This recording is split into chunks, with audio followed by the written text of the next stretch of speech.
మొత్తం అమ్మేసాము. దగ్గర 50 పిల్లలు తెచ్చుకున్నాము. పిల్ల మీద 2000 దొరికింది. కానీ చిన్న పిల్లలు తెచ్చుకున్నామంటే మనకి ఇంకా డబ్బులు ఎక్కువ లాభాలు వస్తాయి.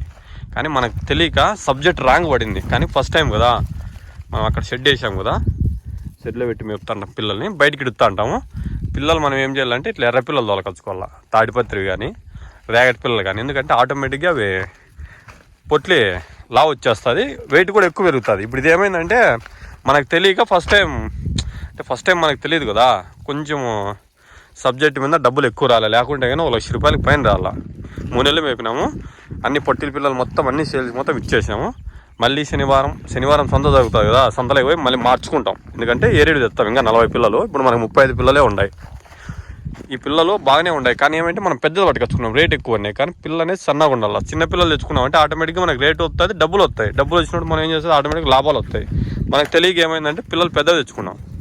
కానీ ఈ పిల్లలకు అప్పుడే కొంచెం కొవ్వొట్టినాయి. కానీ మనం చిన్నపిల్లలు తెచ్చుకున్నామంటే ఇక ఆటోమేటిక్గా నెలకు 1 లక్ష రూపాయలు సంపాదించు.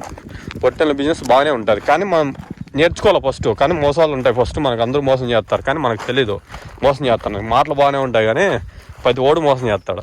ఎందుకంటే డబ్బులు కాడ ప్రతి ఒక్కడు దిగజారుతాడు. ఆ దిగజారం వల్ల ఏమవుతుందంటే లాభాలు రావు. కానీ సార్ నెక్స్ట్ టైం అంటే పిల్లలు ఎట్లాంటివి తెచ్చుకోవాలి ఏమని మనకు తెలుస్తుంది. చూడండి, ఇవన్నీ మనవి పిల్లలు అమ్మేసినాం. ఈసారి మంచి పిల్లలు తెచ్చుకుంటాం.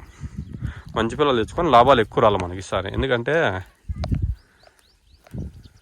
చూడండి బాగానే మేస్తున్నాయి. కానీ